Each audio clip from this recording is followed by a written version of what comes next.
Hello friends, welcome to my channel Dhanashree classes. आजच्या या व्हिडिओमध्ये आपण एक निबंध बघणार आहोत ज्याचं नाव आहे प्रयत्न हाच परमेश्वर।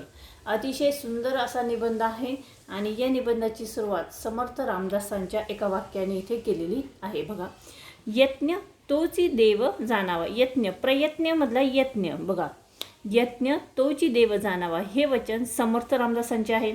समर्थ रामदासांच्या या वचनाचा अर्थ असा आहे की यातील देव या शब्दाचा अर्थ ध्येय असा आहे। देव जाणावा, देव म्हणजे काय? ध्येय। जीवन जगणे म्हणजे मनात जे ध्येय आहे ते प्रत्यक्षात उतरवण्याचा प्रयत्न करणे होय।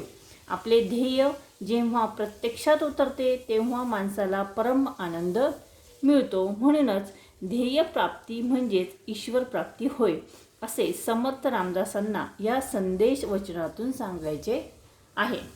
जीवनामध्ये यशस्वी होण्यासाठी समर्थांनी अनेक गुरुमंत्र दिले आहेत।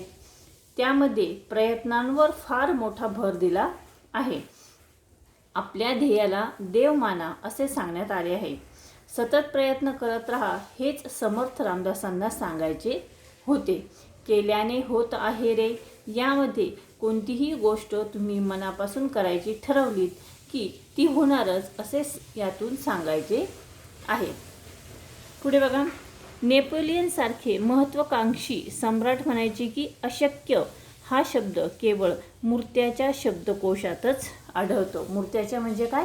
मयत व्यक्तीच्या, मेलेल्या व्यक्तीच्या शब्दकोशात। समुद्रावर सेतू बांधणारा श्रीराम आपल्या कठोर परिश्रमांनी ज्यांनी गंगा पृथ्वी तलावावर आणली ते भगीरथ, तपश्चर्या करून अढळ स्थान मिळवणारा ध्रुव किंवा शून्यातून स्वराज्य निर्माण करणारे छत्रपती शिवाजी महाराज असोत, अशी ही इतिहासात तसेच पुराणात आढळणारी कितीतरी माणसांची उदाहरणे आपल्याला देता येतील की ज्यांनी आपल्या प्रयत्नांच्या जोरावर अशक्य गोष्टीही शक्य करून दाखवल्या आणि साऱ्या जगासमोर आपला आदर्श ठेवला।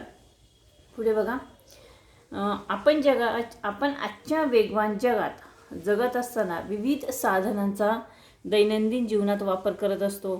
जलप्रवास, विमान प्रवास, रेल्वे प्रवास या गोष्टी आपल्याला रोजच्या जीवनात नित्य परिचयाच्या झाल्या आहेत। तसेच सर्वांच्या परिचयाची असणारी आकाशवाणी व दूरदर्शन या गोष्टीही दैनंदिन जीवनातल्या झालेल्या आहेत। परंतु हे सर्व शक्य झाले ते फक्त भूतकाळातील प्रयत्नांमुळेच, म्हणजे प्रयत्न केल्यामुळेच हे सर्व शक्य झालेलं आहे। त्यामुळे संशोधनात घेतलेल्या प्रयत्नांमुळेच आज आपल्यासमोर सोयीसुविधा उपलब्ध आहेत। माणसाने आज चंद्रावर पाऊल ठेवले आहे, तरीही त्याचा इतर ग्रहांचा शोध घेणे अजून काही थांबलेले नाही।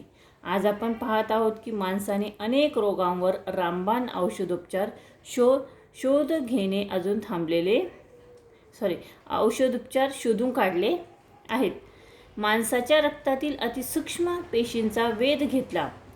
रक्तदान, नेत्रदान, हृदयाचे रोपण या अशक्यप्राय वाटणाऱ्या गोष्टी त्याने शक्य करून दाखवल्या। कृत्रिम अवयवांनी कितीतरी अपंग लोकांना नवे जीवन दिले। टेस्ट बेबीच्या रूपाने नवा मानव घडवला। हे सर्व शक्य झाले ते केवळ प्रयत्नांमुळेच। संशोधनाच्या क्षेत्रामध्येच नाही तर इतर अनेक क्षेत्रातही मानव एक एक टप्पा जिंकत चालला आहे। आपल्याला माहीतच आहे की शेर्पा तेत्सिंगने जगातील अतिउंचावर असणारे शिखर सर केले। ऑलिम्पिकमधील आपल्या प्रयत्नांच्या जोरावरच यशस्वी सर केले। ऑलिम्पिकमधील विविध विक्रम थक्क करून टाकणारे आहेत। वेगवेगळ्या कलांचा अभ्यास करणारे अनेक कलावंत देखील आपल्या प्रयत्नांच्या जोरावरच यशस्वी झाले आहेत।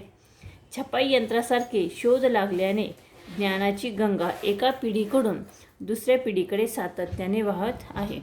नव्याने कृत्रिम बुद्धिमत्ता तंत्रज्ञान अर्थात AI म्हणजे एक प्रकारचा चमत्कारच आहे। हे सर्व शक्य झाले आहे कारण माणसांनी पाहिलेल्या स्वप्नामुळे आणि ती पूर्ण करण्यासाठी घेतलेल्या अथक मेहनतीमुळे। माणसाच्या या अथक प्रयत्नांमुळेच माणसाचे आयुष्य समृद्ध झाले आहे। अशा पद्धतीने आपण इथे हा निबंध बघितलेला आहे की प्रयत्न हाच परमेश्वर. अतिशय शास्त्रशुद्ध असा निबंध आहे. यामध्ये अनेक उदाहरणं देखील दिलेले आहेत. अनेक जुन्या ज्या गोष्टी आहेत त्याचा नवीन वापर कशा पद्धतीने केलेला आहे, AIचं महत्त्व यामध्ये सांगितलेलं आहे. आणि सगळ्यात महत्त्व म्हणजे समर्थ रामदासांनी जे मंत्र सांगितलेले आहेत प्रयत्न हाच परमेश्वर यामध्ये, तर ते कशा पद्धतीने आहे त्यांचा अर्थ देखील या निबंधातून इथे सांगितलेला आहे. तर हा निबंध तुम्हाला कसा वाटला कमेंट्स करून नक्की कळवा. व्हिडिओ आवडल्यास व्हिडिओला लाईक करा, शेअर करा आणि चॅनलवर तुम्ही नवीन असाल तर चॅनल नक्की सबस्क्राईब करा. पुन्हा भेटूया पुढच्या व्हिडिओमध्ये.